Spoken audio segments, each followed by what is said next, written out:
Hello Sagittarius, welcome po sa inyong reading. So this is for July 1st to July the 3rd, Sagittarius.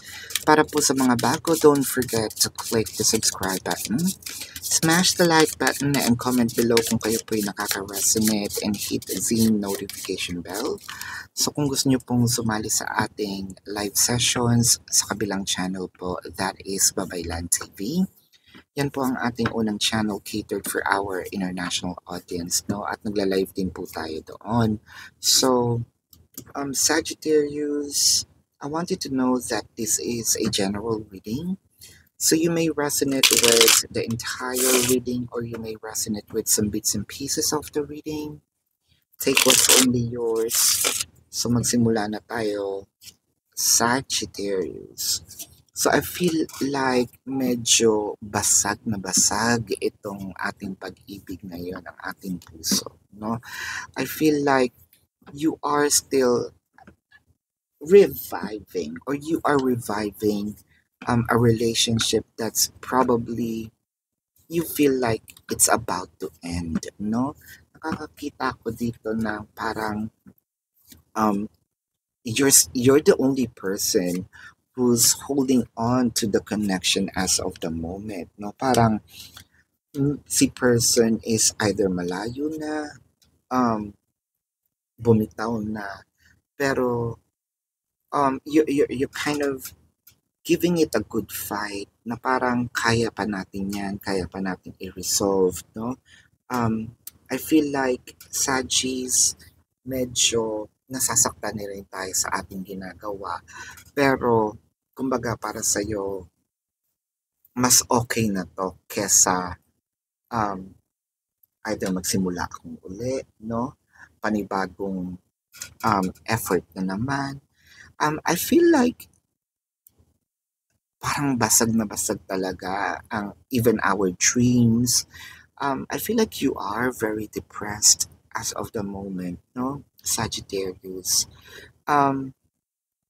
I feel like medyo for a few numbers of you, baka nag-iinom-inom tayo ngayon, no? Or we're trying to unwind or forget. Actually, the unwind is napaka-light na word para sa'yo. You can't unwind. Probably trying to forget. That's actually the exact word. No? Gusto nating makalimot, no? For now. With the King of Pentacles and the Two of Swords. Sobra nating namimiss, no? Yung mga efforts, yung mga dati nyong ginagawa, no, ni person. I feel like si person dito is, sabihin nating naipakita sa'yo, naipadama sa'yo, um, yung, yung sobra-sobra wherein I think that you felt that you've never been in a relationship like this before. Um, there is an energetic or physical separation as of the moment. The energetic, the person might be in a different city, state. I mean, energetic is hindi kayo nag-uusap, no? Merong naka-block, merong konting away, no? Hindi ganon katulad, that's energetic, no? Katulad ng dati. Physical separation, well, that's given. The person might be in a different city, state, county, country, different continent, no? Pero ang nakikita ko dito sa Sagis is meron na talagang literal na separation. Let's clarify the Two of Swords, the Six of Cups, and the Hierophant. I feel like gustong-gusto mo magkaayos kayo ngayon, maayos ito, mapag-usapan ninyo. There's something here that you are, I think that you feel sorry as well, no? I think that this is also a mirrored energy. Things has been said and done. So, there may be things that you did, your person did as a response, or probably something that you said you that's really uncalled for and probably your person also, nararamdaman niya yung same thing. One thing's for sure. I believe that there is an apology, that's about to happen. With the Seven of Cups and the Page of Wands, the Seven of Cups, um, I feel like both of you are going to open an opportunity, a portal, or sabihin nating options, no, for the both of you to either have a conversation again, for the both of you to fix the bridge, no, especially if the bridge is really broken, no. I also feels like it takes two to tango. Your person did or said something that probably devastates you. At kung sino yung taong manakit sa'yo, siya din yung parang gagamot, no? Um, with the new love or renewed hope, um, we may be not talking about a new person, but somewhat a new person in a way, same vessel, pero kumbaga, nagbago ko eh, no? Binago ko yung sarili ko. I think that your person is also trying to adjust in this new relationship of yours, no? Um, sabihin natin, nandito siya sa period of adjustment, no? Kaso dumating yung part na tinopak siya.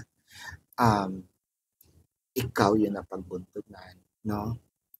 I hope that this is just energetic, pero ibang kaso na kapag physical na, no?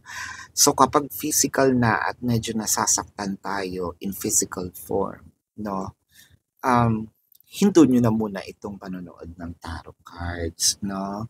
Um, hindi kayo masisave ng tarot card kung kayo'y nasasaktan na in physical form, no? Tsaka nyo na lang panoorin, pumunta muna kayo sa authority, police station, what have you, humingi kayo ng tulong, if you feel battered, no? Pero kung hindi naman, tsaka nyo na panoorin, no? Kung physical, no? I-save nyo muna yung sarili ninyo. Ngayon, tsaka nyo panoorin right after. Pero doon naman sa mga hindi naman nababattered, hindi ko rin naman minamaliit, no? Kasi sabi nga nila, emotion, mas mabuti na masaktan ka in physical, no? Kasi gumagaling naman siya. Pero yung words can cut deep, no? At pwedeng habang buhay mo siyang dalhin.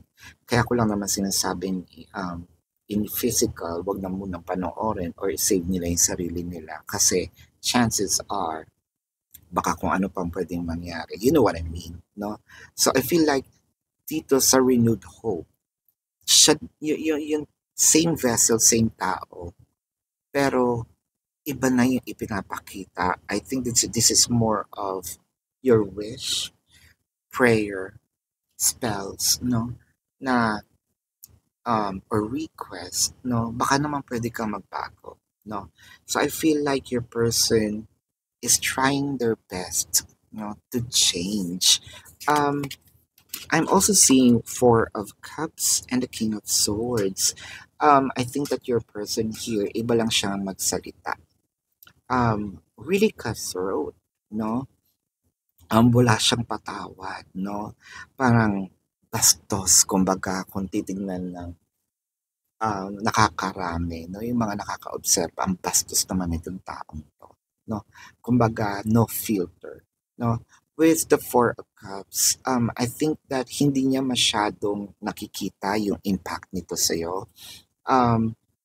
I feel like with the Four of Cups as well, no, sa salita kanya na nasaktan, kumbaga nagdilim siguro yung kanyang paningin at may mga nasabi siyang hindi maganda. Let's clarify the Four of Cups, the Two of Cups, and the Nine of Pentacles.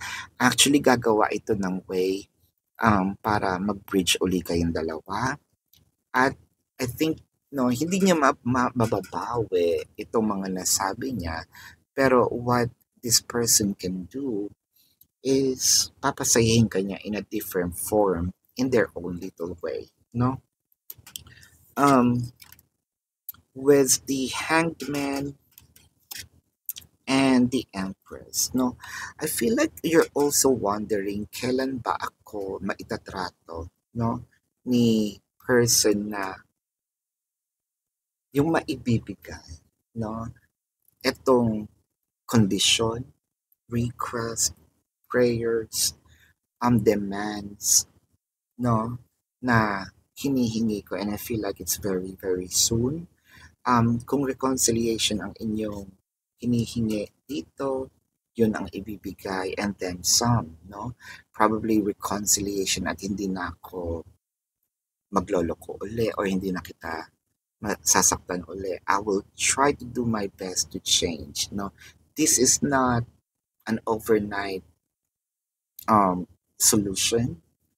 So it may take time for them to fully, it takes time to practice, no? Pero as much as possible, they will try to stay and not breaking your heart again, no? So this is your reading, Sagittarius. Let's check, no, the zodiac sign of your person. Now, this could be their sun sign or a placement in their chart, no? I'm seeing here Scorpio, Taurus, Virgo, Cancer, Pisces, Leo, Virgo. Yeah, Virgo, nasabi ko na, no? Sagittarius, baka kapwa Sagittarius ito. Capricorn. No, so this is your reading. I want to get one of these as ano nga ba ang inner thought or energy, no, ni person kay Sagittarius.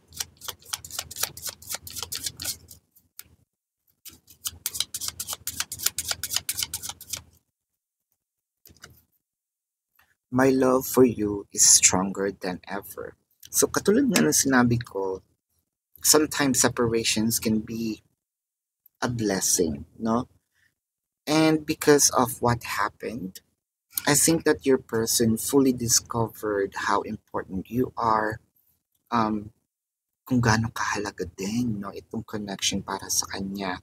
That's why, katulad ng sinabi ko kanina, merong promise of I will be staying, no? Hindi na ako aalis.